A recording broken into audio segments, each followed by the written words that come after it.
Well, hello there, and I do hope you're all well. Now is this absolutely stunning Brexit exceptionalism at its breathtaking best? Try saying that after a few. Now, if there was an example of English exceptionalism, this is going to be it for me. In the same Conservative MP top-heavy European Scrutiny Committee meeting, where Bill Cash got his knickers in a twist with Geraint Davies about his sensible questioning about rejoining the single market, here you see Tory MP David Jones asking about Maroš Šefčovič's mandate, and if I said his name wrong, I do apologise. Sorry if I butchered it. And all seem to be talking sensible and going well, and then all of a sudden, he and Bill Cash then turned into absolute Brextremist nut jobs. Yes, thank you, Chairman. Foreign Secretary, how frequently do sessions of the protocol negotiations take place? At officials level? Well, the formal negotiations. What's the remind me? It varies, but there are some. Yeah, so it varies, but there are some form of negotiations most weeks. These are formal negotiations round the table, but do these negotiations comprise officials only? So at the moment, those the negotiations, that is done at officials level at the moment. As I say, I have a regular check-in with Maroš Šefčovič.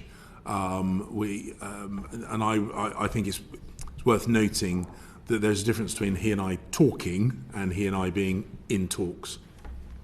So when did you last have a formal negotiating session with Mr. Šefčovič? So formally, I have not had a full ministerial team to full commissions team since being appointed. So which ministers are participating in these negotiations? Well, as I say, the technical talks, as Mr. McKinley pointed out, the technical talks are happening at official to official level pretty much on a weekly basis. At some point, when we have the opportunity to make the potential to make progress on one of these areas, then we'll sit down and have a formalisation of the talks. But I wouldn't want the committee to think that. Much work is being done with our instruction from the political level without formalised politician-to-politician talks. When was a minister last involved in formal negotiations with the EU? That would have been before the summer recess this year, would it not? It's quite a long time. Let me just double check on that. Yeah. Yeah, I think. Yeah, I'm reminded that it's. I'm a bit uncomfortable with creating the impression that there's a very formal distinction between a formal or informal set of talks. So the last time that Liz Truss, when she was Foreign Secretary, sat down with me, with senior officials on the UK side, and Maroš Šefčovič and his team would have been in spring this year. But she and he spoke regularly after that. He and I are speaking regularly, and we are progressing work. Yes, you mentioned this previously. Yeah. The thing that troubles me about your discussions with Mr. Šefčovič is that he is bound by his mandate from the Commission. Has his mandate changed at all? Not as far as I know at the moment. So forgive me. So he's constrained by that mandate. So therefore, the negotiations at official level, of necessity, must be bound by that mandate. Is that right? On his side, they are at the moment, but we are not bound by his mandate. So we can put forward ideas, and we have done in terms of the problems and solutions paper. We can put forward what we propose to be potential resolutions to the issues that we have identified, which is currently beyond his mandate. So whilst his side of the negotiations might be bound by that, We certainly aren't, and we will continue coming up with ideas, and as we have done, to try and move this forward. But with respect, I mean, you can put forward any proposals you want, but if his officials are constrained by the mandate given to Mr. Šefčovič by the Commission, that's a pretty futile exercise, isn't it? No, I don't agree. If we can demonstrate the art of the possible, because we're in the persuasion game, that's what international relations is all about. It's not about observing the world as it is and just accepting that it is, being fatalistic about it and accepting that things can't change. My view is if we can put forward a compelling case for the ideas that we believe can address the deficiencies in the protocol, and we can demonstrate to the Commission that as well as addressing our concerns, and which we've discussed at length today, it also addresses the concerns that they have raised with us, I think that's worth putting in front of them. I appreciate that, but is it not the case that that persuasion that you refer to is a political exercise and not a technical exercise? And therefore, is it not the case that really there should be far more, I would suggest, intensified negotiations between you at a political level and Mr. Šefčovič after he's had his new mandate than discussions among officials which, although technical and no doubt will be coming up with some great ideas, ultimately are doomed to failure because Mr. Šefčovič will remain obdurate because his mandate requires him to remain obdurate? So there's been more political level discussion than at any point that I can remember. As the chairman of the committee says, I was engaged with this file before I became Foreign Secretary. There's more political engagement than I have seen. I don't know what it was like much earlier on in the process, but certainly in recent years there's much more political engagement. I have political engagement with EU member states, and whilst of course they always say that these negotiations exist between the UK and the Commission, quite rightly so, I want to make the case that we are coming up with solutions. As I say, I speak with Maroš Šefčovič very, very regularly, and the conversations that the UK officials are having with the EU officials is about demonstrating that we are coming up with ideas that we believe address our concerns and also the EU's concerns. I completely understand the point that you're making about the sequencing. There's I'm not suggesting that is wrong, but ultimately, if we are going to persuade the EU to be more flexible on Vice President Šefčovič's mandate, we need to demonstrate why that might be worth doing. And I think that's why there is real value to us exploring at the technical level what the art of the possible, what a solution might look like that addresses our concerns, which, as I say, are very, very strongly held and are not confected, and the concerns that the EU have put forward, which are also very, very strongly held. When did you last have a discussion with Vice President Šefčovič? Just shy of 2 weeks ago. It was yeah, I can check the exact date, but it was Okay. it was just a couple of It weeks was ago. approximately a couple of weeks ago. Friday before last. Friday before last. Yeah. Have you put to him recently that he really needs to go back to the Commission and get himself a new mandate? I think that's quite a regular topic of conversation between us. What does he say when you put that to him?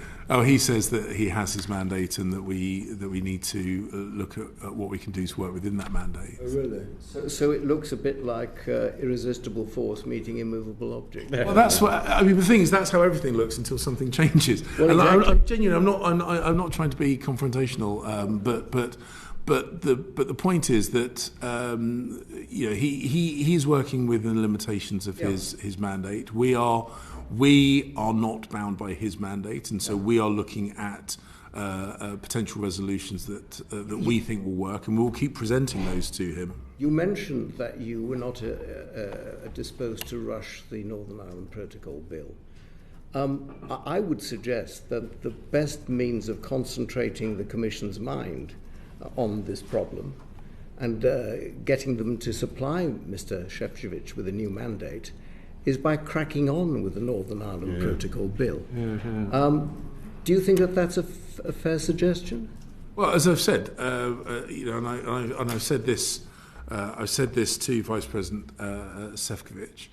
The bill exists for a reason. That our view is, so my view is, I'm not going to artificially accelerate the bill, but the bill exists for a reason. And I don't feel that having had the opportunity to reset the tone of my relationship with Vice President Šefčovič and the UK's relationship with the EU, that defaulting to a position that they might perceive to be one of a more confrontational nature is where I want to go to at the moment. I genuinely want to explore how far we can get and ultimately whether it's possible to get a proper resolution through this negotiated route. And as I said, that's always been our preferred option, but I've always made the point the bill exists for a reason, because the issues that are currently unresolved have got to be resolved. Do you agree that it's going to be rather harder to obtain a negotiated settlement without having some more incentive applied to Mr. Šefčovič to get that mandate changed? Well, my desire is, so I've been seeking to incentivise. I mean, this is the point. I've been and you know, if we zoom out, there are a whole load of issues that we could we could be better served at focusing our effort and attention on some of the challenges with regard to things like energy security, with regard to our continued response to Ukraine. There is a real desire to work more closely together on these issues, and we are. But if we could get a resolution on this, that would, again, it would unlock horsepower in terms of the relationship between the UK and the EU, which we could apply to these others. So there is incentive, and I do genuinely think there's trust and goodwill on both sides. There is an incentive to get this resolved. There are gaps, and those gaps are they are meaningful, and there are challenges. But ultimately, we will continue to work to get those resolved. Thank you very much. So basically, in a nutshell, after this interesting exchange, the bill in the Lords is making no progress at all at the moment.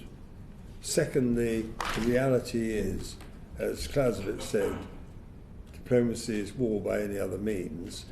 The EU has its own position reflected in behaviour over a very long period of time now, and all the members of this committee have watched it with grave concern. When does it all end? Because frankly, at the moment, for all the talk about goodwill and trust and all the rest of it, nothing ever happens. It's like watching the Mary Celeste. Mr. Chairman, I disagree with your assessment of this, and we have shown that we can work together. The UK and the EU can work together. I think recent events, recent challenges with regard to things like energy security and these kind of things have demonstrated that there is an incentive for us to work together, and there has been. Yes, I'm just reminded that there has been a change of view from the EU side. They have listened to the concerns we put forward. They are, originally, I'm reminded, because Olaf has been dealing with this longer than longer than me, not as long as you.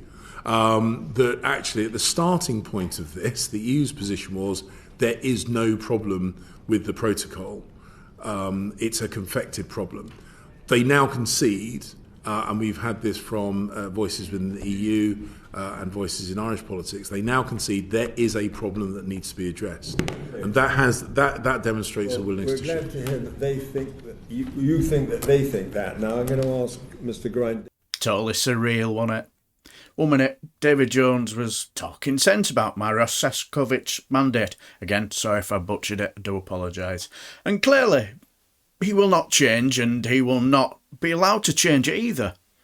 both David Jones and Bill Cash, to me, think it's quite acceptable to Welsh on deals signed into international law, ride roughshod over rules and regulations that you signed up to, and think that other countries will find that acceptable and will still want to fall over themselves to sign agreements with bad faith actors, because we are British and we will never surrender and Johnny Foreigner doesn't like it up 'em.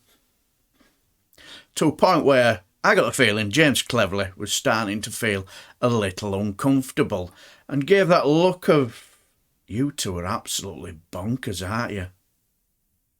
But anyway, leave your comments below and I shall leave the video here and until the next time, bid you farewell and take care.